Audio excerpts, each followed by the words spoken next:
Laro PYT official tu zungzong ten zvan chi bele vekule tun tum chu Jujutsu Kaisen episode 15 kha kon ron release vele dona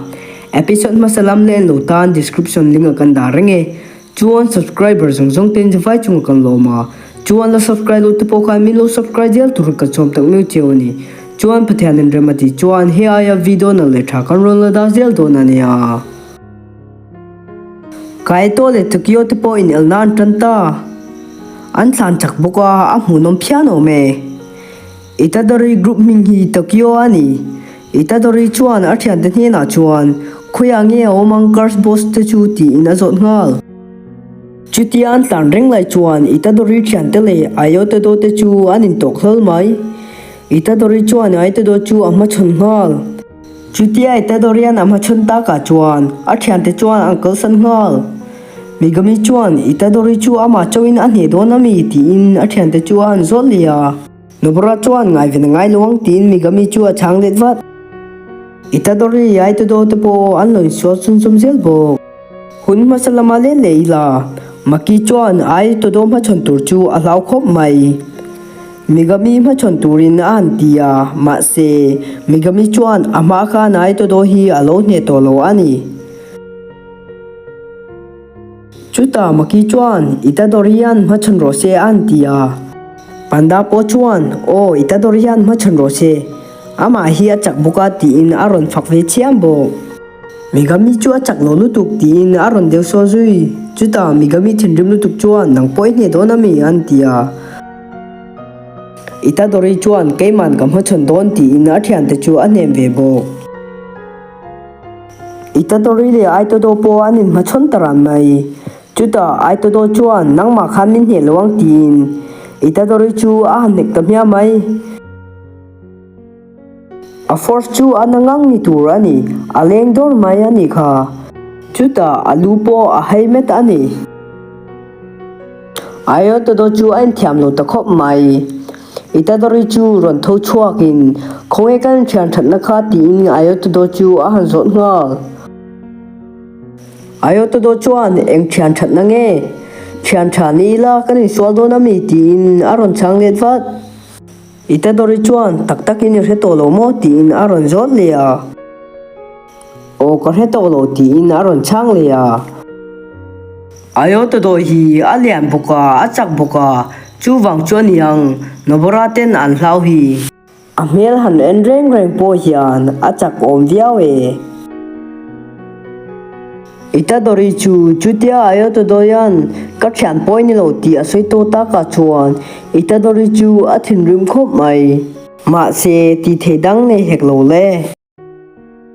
Itadori chuan han ngai to chang le te ti inan zot le ya ma se ayo to do chuan engma hre thei thlat lo mai sindanga le leila ama chuan Itadori le ai to do te hi thian thatak an ni ya har satna an tok ani chuan in tran puireng turin an in tiam bok ani ayo to do chuan an skula chuan star pakhat anei ani oma chuta Itadori chuan ka tai pi don che mi tin alo chang let wat he nu hi ming ka re theimia luwa kan sei lo mayang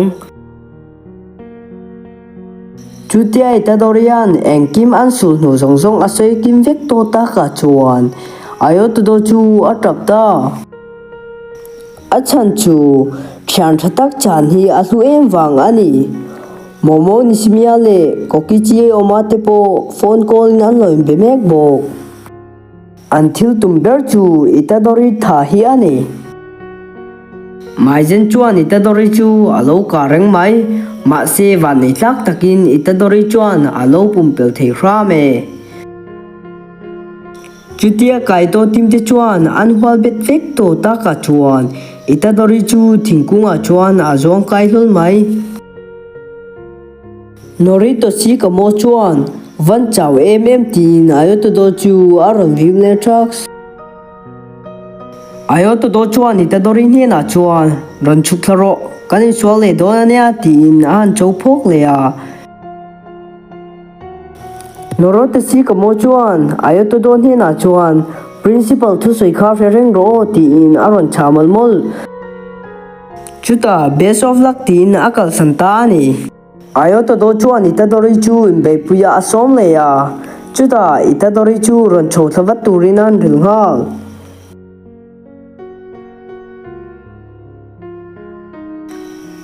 momo nismia chuan ayo to do chiain ama chon don ti le abak zong in kan kal san wat anga yang ti in athian te chu an ril ngal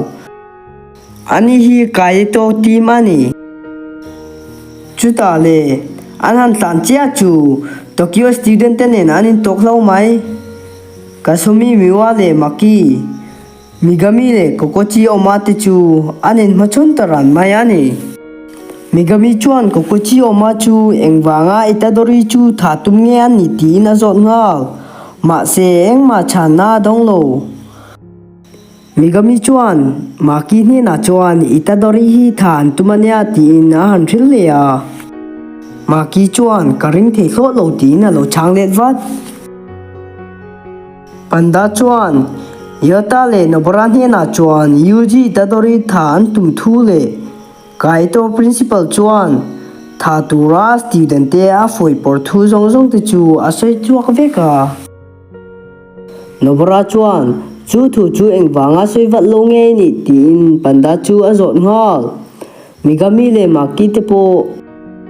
panda chuan ka thai ngil de ya tin osam fe thian alo chang de mai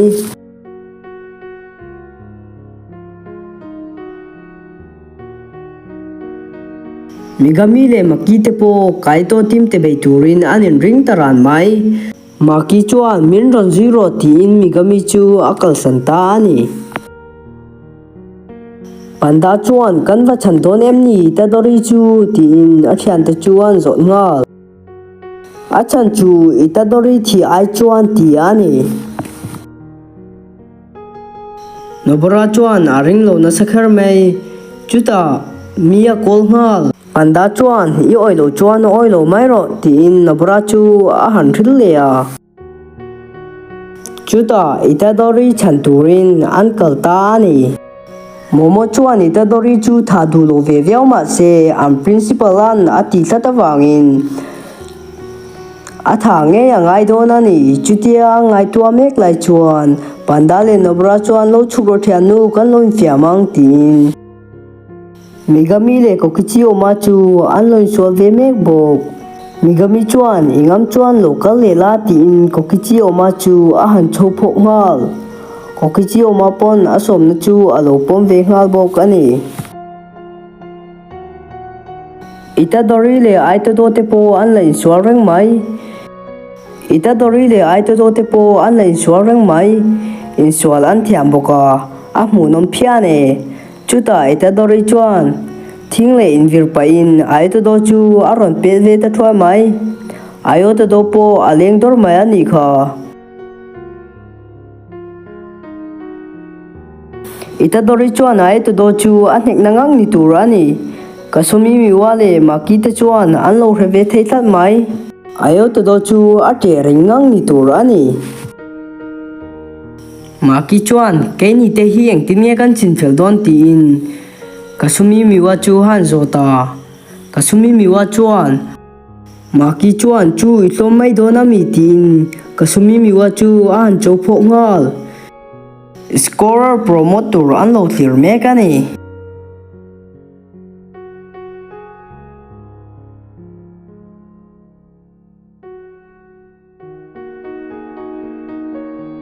ejichi chuan gozo an itadori chu a recommend mia luanga ron tia